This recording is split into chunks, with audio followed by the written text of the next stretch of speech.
Hey all, Will Healy here at FABTECH Day 2, and we've got a lot more great content for you today.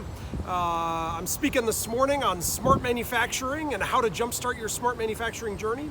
And then in the afternoon, I'm going to talk about continuous condition monitoring on existing equipment and on a budget, and how we can do that for existing equipment and retrofit condition monitoring.